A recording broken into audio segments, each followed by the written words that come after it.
Welcome to our channel tech mechanical and electrical. एक बहुत ही अच्छा गुड न्यूज़ है उन सभी स्टूडेंट के लिए जो स्टूडेंट आईटीआई के कॉम्पिटिटिव एग्ज़ाम के लिए तैयारी कर रहे हैं। एक बहुत ही अच्छा वैकेंसी निकल के आया है cement corporation of India limited का तरफ से। आप देख सकते हैं एडवर्टाइज नंबर AT/02/2020। इस central government public sector undertaking है। तो आज ये वीडियो सिर्फ आप लोगों को बताना कि एक नोटिफिकेशन आया है, एक वैकेंसी आया है आप सभी स्टूडेंट के लिए जो इन सभी पोस्ट में है। तो ये परमानेंट वैकेंसी है और ये जो नोटिफिकेशन है देने में मेरा थोड़ा लेट हो गया क्योंकि मेरा घर में थोड़ा इमरजेंसी था, इसीलिए ये देने में 2 दिन लेट हो गया। तो अगला बार जो नोटिफिकेशन होगा मैं बहुत जल्दी देने का कोशिश करूँगा। और अगर आज का वीडियो अच्छा लगे तो चैनल का जरूर सब्सक्राइब करना, लाइक कमेंट करना। और भी अच्छा जॉब नोटिफिकेशन या स्टडी मटेरियल्स वीडियो पढ़ने का वीडियो जो है चैप्टर वाइज से पढ़ने का वीडियो पाने के लिए चैनल को जरूर सब्सक्राइब करना, ठीक है। तो ज़्यादा मैं डिस्कस नहीं करूँगा, सिर्फ आप लोगों का जो इम्पोर्टेंट पॉइंट है ये दिखाना है कि एक वैकेंसी आया है। तो ये जो नोटिफिकेशन होगा ये नोटिफिकेशन मैं डिस्क्रिप्शन बॉक्स में दे दूँगा। डिस्क्रिप्शन बॉक्स में आप जाके डाउनलोड करके देख सकते हैं, खुद आप लोग पढ़ लीजिए फॉर्म फिलअप करने से पहले। और इसका जो step by step online form fill up होता है, अगर आप लोग चाहे तो मैं ये भी दिखा सकता हूँ, ठीक है। तो आप लोगों के ऊपर डिपेंड करता है कि आप लोग रिक्वेस्ट करोगे कि नहीं। आप लोग अगर रिक्वेस्ट करोगे तो मैं जल्दी आप लोगों के लिए कल ही ये फॉर्म फिलअप कैसे करना है दिखा दूंगा। तो इसमें जो वैकेंसी निकला है वो परमानेंट पोस्ट है, जिसका इनिशियल जो पोस्टिंग होगा, जो ट्रेनिंग का टाइम वो होगा बोकाजन यूनिट जो असम में है। इनिशियल पोस्टिंग होगा बोकाजन यूनिट में असम में। ट्रेनिंग ख़त्म होने के बाद इंडिया का कोई भी जगह में ये पोस्टिंग हो सकता, ठीक है। और नेम ऑफ द पोस्ट आप देख सकते हैं आर्टिजन ट्रेनी है। आर्टिजन ट्रेनी 5 पोस्ट है। इसके लिए जो फर्स्ट ट्रेड है इलेक्ट्रीशियन, टोटल 5 वैकेंसी है। 2 अनरिजर्व के लिए, 1 ओबीसी और 1 ईडब्ल्यूएस और 1 एससी के लिए। जनरल वालों के लिए 27 एज मैक्सिमम एज है, ठीक है। आर्टिजन ट्रेनी वेल्डर के लिए 3 पोस्ट है, 1 अनरिजर्व, 1 ओबीसी और 1 एससी के लिए, जिसका मैक्सिमम एज 27 है, ठीक है, जनरल वालों के लिए। और आर्टिजन ट्रेनी फिटर में टोटल 4 पोस्ट है, 1 अनरिजर्व, 1 ओबीसी, 1 एसटी और 1 ईडब्ल्यूएस के लिए। और इसका अपर एज है जनरल वालों के लिए 27। और आर्टिजन ट्रेनिंग माइनिंग में 2 पोस्ट है, 1 अनरिजर्व के लिए और 1 एससी के लिए। अपर एज है 27। और आर्टिजन ट्रेनिंग प्रोडक्शन के लिए 6 पोस्ट है, अनरिजर्व के लिए 3, ओबीसी के लिए 2 और एसटी के लिए 1 पोस्ट है। अपर एज है जनरल वालों के लिए 27। और अगर हम देखेंगे इसमें टोटल 2 पोस्ट एक सर्विसमैन और 1 पोस्ट पीडब्ल्यूडी कैंडिडेट के लिए है।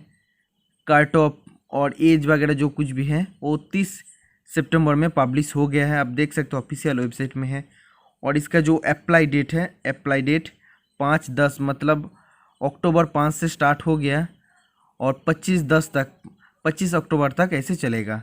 सबमिशन ऑफ एप्लीकेशन 25 अक्टूबर तक हम लोग फॉर्म फिलअप कर सकते हैं इसका, ठीक है। तो इसका जो लिंक है, online link, apply link already start हो गया। 25 अक्टूबर तक हम लोग इसका फॉर्म फिलअप कर सकते हैं।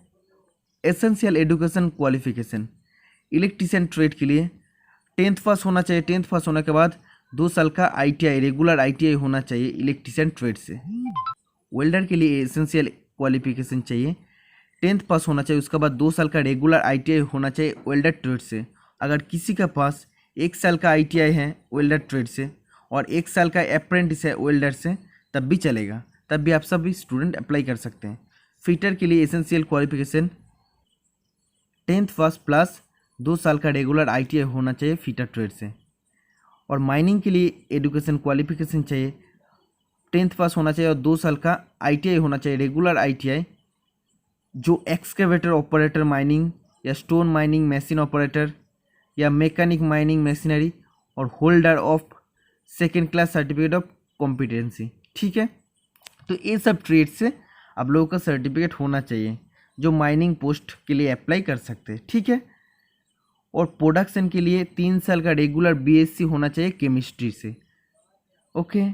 और reservation as per government rule, जो रिजर्वेशन रहता है नॉर्मली एज रिलैक्सेशन जो मिलता है SC ST OBC कैंडिडेट के लिए, SC ST कैंडिडेट के लिए 5 साल का रिलैक्सेशन मिलेगा।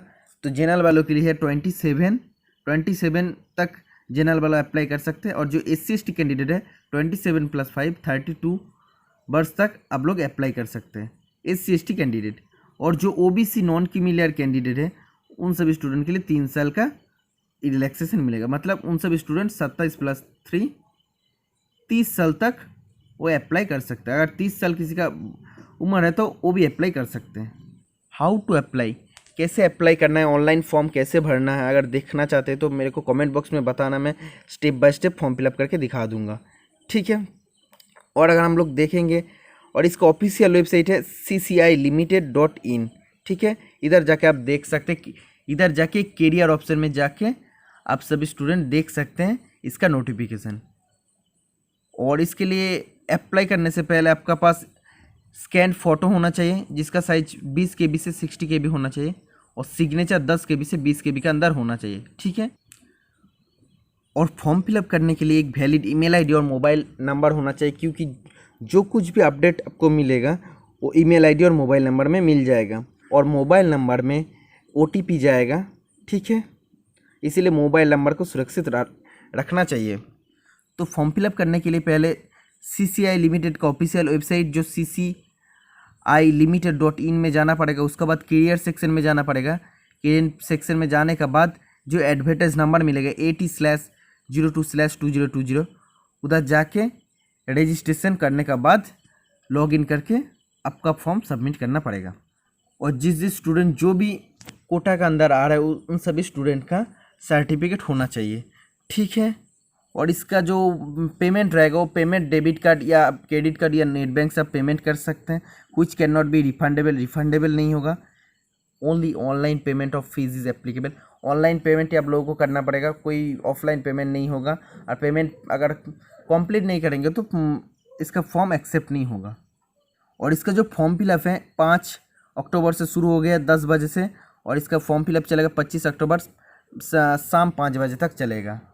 और इसका जो एप्लीकेशन फ़ी रहेगा OBC और अनरिजर्व के लिए 750 रुपया रहेगा, और जो SC ST females PWD EWS candidate उन सभी स्टूडेंट का 250 रुपया फीस रहेगा, ठीक है। और ऑनलाइन सिलेक्शन प्रोसेस जो एग्ज़ाम होगा 2 पार्ट में एग्ज़ाम होगा। एक होगा नॉलेज टेस्ट 70 नंबर का, और एक होगा एप्टीट्यूड टेस्ट 50 मार्क्स का। टोटल 120 नंबर का एग्ज़ाम होगा। तो इसमें नेगेटिव मार्किंग नहीं रहेगा। और इसका जो मेरिट लिस्ट होगा वो डिपेंड करेगा कितना पोस्ट है, उसका ऊपर डिपेंड करेगा कितना मल्टीपल उस स्टूडेंट को बुलाएगा, ठीक है। तो पोस्ट का ऊपर डिपेंड करेगा, ठीक है। और कंप्यूटर बेस्ड ऑनलाइन टेस्ट होगा जो असम में होगा, और असम में भी हो सकती है, इंडिया का कोई भी जगह में हो सकता है। और जो एग्ज़ाम का लैंग्वेज रहेगा हिंदी, इंग्लिश और असमीज़ रहेगा, ठीक है। और टेस्ट वेन्यू कई भी जगह में दे सकता है। और मेडिकल एग्जामिनेशन ऑनलाइन टेस्ट होगा, उसके बाद DV होगा। DV के बाद आपको कोई भी एक गवर्नमेंट हॉस्पिटल से चीफ मेडिकल ऑफिसर CMO से एक सर्टिफिकेट लेके जाना पड़ेगा, ठीक है। और इसका जो फॉर्मेट रहेगा मेडिकल सर्टिफिकेट के लिए वो वेबसाइट से मिल जाएगा। और डॉक्यूमेंट्स वेरिफिकेशन होगा। जो कैंडिडेट शॉर्टलिस्ट होगा एग्ज़ाम होने के बाद उन सभी स्टूडेंट को डॉक्यूमेंट्स वेरिफिकेशन में बुलाएगा। नो TA या DA, कोई भी ट्रैवलिंग अलाउंस नहीं दिया जाएगा, खुद का खर्चा में जाना पड़ेगा। पीरियड ऑफ ट्रेनिंग 1 साल का ट्रेनिंग चलेगा, और हो सके तो और 6 मंथ एक्सटेंड हो सकता, ठीक है। उसका बाद ट्रेनिंग होने के बाद आप सब स्टूडेंट परमानेंट हो जाओगे। ऑब्जर्वेशन ऑफ ट्रेनिंग, जो ट्रेनिंग का ऑब्जर्वेशन होगा परमानेंट जब होगा तब ट्रेनिंग खत्म होने के बाद एक ट्रेड टेस्ट या परफॉर्मेंस असाइनमेंट होगा जिसमें आपको क्वालिफाई करना है। और सक्सेसफुल कैंडिडेट को जो स्केल में वेतन दिया जाएगा, जो सैलरी दिया जाएगा वो 8,400 से 20,400 तक, ठीक है। जो अनसक्सेसफुल कैंडिडेट होगा, पास नहीं कर पाएगा ट्रेनिंग होने के बाद ट्रेड टेस्ट या परफॉर्मेंस असाइनमेंट में, तो उन सब स्टूडेंट रिजेक्ट हो जाओगे। जो सर्विस बॉन्ड रहेगा जनरल और OBC वालों के लिए 50,000 रुपया का रहेगा, और SC ST EWS कैंडिडेट या फीमेल कैंडिडेट के लिए 25,000 रुपीज़ इसका सर्विस बॉन्ड रहेगा, ठीक है। और स्टाइपेंड रहेगा 8,400 रुपया। 1 साल तक ऐसे ही आप लोगों को स्टाइपेंड मिलता रहेगा ट्रेनिंग पीरियड में। ट्रेनिंग पीरियड ख़त्म होने के बाद आप लोगों का परमानेंट सैलरी मिलेगा। और अदर बेनिफिट्स में आप देख सकते हैं एकोमोडेशन, जो ट्रेनी होगा उन सब स्टूडेंट का बैचलर फ्री बैचलर एकोमोडेशन दिया जाएगा जहाँ जहाँ पे पोस्टिंग होगा क्वार्टर का हिसाब से। मेडिकल फैसिलिटीज आप देख सकते हैं। इसके लिए जो लीव रहेगा, लीव जैसे क्या CL EL मेडिकल जो जो लीव है, ये सब देखने के लिए आप PDF डाउनलोड कर सकते हैं। PDF डाउनलोड करके ये सब आधार बेनिफिट्स देख सकते हैं। जो मेरे के सिर्फ जनरल बताना है वही मैं बताऊंगा। जो इंडियन कैंडिडेट ओनली अप्लाई कर सकते हैं और मैट्रिकुलेशन 10th पास होना चाहिए स्टेट बोर्ड से या CBSE या ICSE बोर्ड से होना चाहिए। और ITI जो होना चाहिए वो सिर्फ गवर्नमेंट ऑफ NCBT होना चाहिए, NCBT ITI होना चाहिए, ठीक है। और द कार्ट ऑफ डेट जो पब्लिश हो गया, कार्ट ऑफ डेट 30 सितंबर पब्लिश हो गया, आप देख सकते हैं। और ज़्यादा कुछ नहीं है। Computer knowledge is essential for all post, computer knowledge आप लोगों के पास होना चाहिए। तो और ज़्यादा कुछ भी नहीं है डिस्कस करने का। और एक पोस्ट से ज़्यादा आप अप्लाई कर सकते हैं तो अलग से आप लोगों को अप्लाई करना पड़ेगा। एक पोस्ट फिटर के लिए अप्लाई किया, 750 रुपया पेमेंट किया, उसका बाद इलेक्ट्रीशियन का फॉर्म फिलअप किया, उसका बाद पेमेंट किया, 750 रुपया पेमेंट किया। तो ऐसे चलेगा, सेपरेटली आप लोगों को अप्लाई करना पड़ेगा, ठीक है। और शॉर्टलिस्टेड कैंडिडेट जब तक आप लोगों का ज्वाइनिंग नहीं होगा तब तक कोई भी स्टेज में आप लोग अगर कुछ भी मिस्टेक आप लोगों का हो गया कि कोई भी आप लोग से कोई मिस्टेक देखे तो आप लोगों को रिजेक्ट कर सकता है, ठीक है। जब तक आप लोगों का ज्वाइनिंग नहीं हो रहा है तब तक।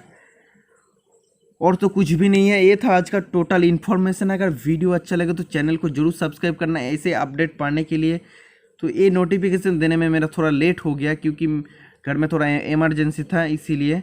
तो अगला जो नोटिफिकेशन है और भी जल्दी मैं देने का कोशिश करूँगा। और वीडियो अच्छा लगे तो चैनल का जरूर सब्सक्राइब करना, फ्रेंड के साथ शेयर कर देना। आज के लिए इतना ही। Thank you, bye bye.